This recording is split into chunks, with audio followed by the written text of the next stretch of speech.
Mothers గురించి మాట్లాడాలి అంటే ఒక మదర్స్ డే ఒక్కటే ఒక రోజు సరిపోదు. నాకు అది నేను ఒక మదర్ అయినాక అర్థమైంది. రోజు ఒక మదర్ డేని ఎన్ని మదర్స్ డేలు చేసుకున్నా తప్పని. నేను మదర్ అయినాక ఇప్పుడు మదర్ గురించి మదరే మాట్లాడుకోవాలి కాబట్టి వేరే వాళ్ళు వచ్చి మాట్లాడదు కదా. ఒకప్పుడు నేను నా బిడ్డ పుట్టక ముందు కూడా నన్ను నేను మస్తు వీక్, అసలు నాకేం క్యాపబిలిటీ లేదు, అసలు నేను ఏమైనా చేయగలుగుతానా అని ఎప్పుడు ఇదే ఒక క్వశ్చన్ మార్క్ ఉంటుండే అన్నమాట.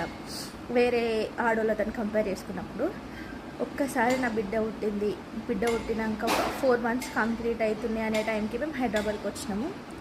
హైదరాబాద్కి వచ్చినాము అంటే ఆమెది రెస్పాన్సిబిలిటీ మొత్తం నా ఒక్కదానికే. మీ హస్బెండ్ ఏం సపోర్ట్ చేయలేదంటే చేసిండు, ఎంత చేసినా కానీ హస్బెండ్కి ఎట్లా ఆఫీస్కి వెళ్ళాలి కదా, ఇంట్లోనే ఉండరు కాబట్టి మ్యాక్సిమం 80% 90% ఆడోళ్ళమే చూసుకోవాలి కదా. ఒక్కసారి నేను నా బిడ్డని చూసుకునుడు, నేను ఒక్కదాన్నే హ్యాండిల్ చేసుడు స్టార్ట్ చేసిన నుంచి అప్పుడు నేను ఓకే నేను ఇది చేయగలుగుతా, నేను ఇంత స్ట్రాంగ్గా అని చెప్పేసి అప్పుడు అర్థమైందన్నమాట. నా బిడ్డను పెంచుతున్నప్పుడే నాకు ఇప్పుడిప్పుడే అర్థమవుతుందన్నమాట. ఎందుకంటే నా లైఫ్లో నాకు పిల్లలతోని ఎక్స్పీరియన్స్ అనేది మస్తు తక్కువ. ఎత్తుకోవడం కానీ ఆడిపియడం కానీ అవన్నీ మస్తు తక్కువ. ఎందుకంటే నా స్కూల్ కానీ హాస్టల్ కానీ ఎక్కువ అట్లనే గడిపేసిన, పిల్లలతో నేను టైం స్పెండ్ చేయలేను. నా లైఫ్లో నేను ఒక బేబీని హ్యాండిల్ చేసుడంటే అది నా బిడ్డనే ఫస్ట్. ఇప్పటికీ నాకు నా బిడ్డని చక్కగా ఎత్తుకునుడు రాదు, నాకు చక్కగా తినిపించుడు రాదు, ఏది రాదు. అన్నీ ఫస్ట్ టైం చూసి నేర్చుకుంటున్నా.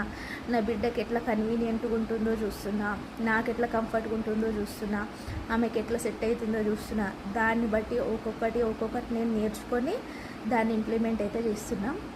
ఇవన్నీ చూసిన కొద్దీ నాకే ఇప్పుడు ఒక మదర్గా ప్రౌడ్ అనిపిస్తుంది. సరే నేను జాబ్ చేస్తలేను, నేను సంపాదిస్తలేను, ఇంట్లోనే ఉంటున్నా, అయినా కూడా I feel proud about my self. ఒక 1 year ఎవ్వరు సపోర్ట్ లేకుండా నేను నా బిడ్డని ఇట్లా పెంచుతా అన్న అసలు నేను ఎక్స్పెక్ట్ చేయలేను.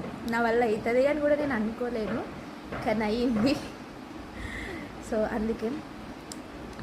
అందుకే హ్యాపీ అన్నమాట.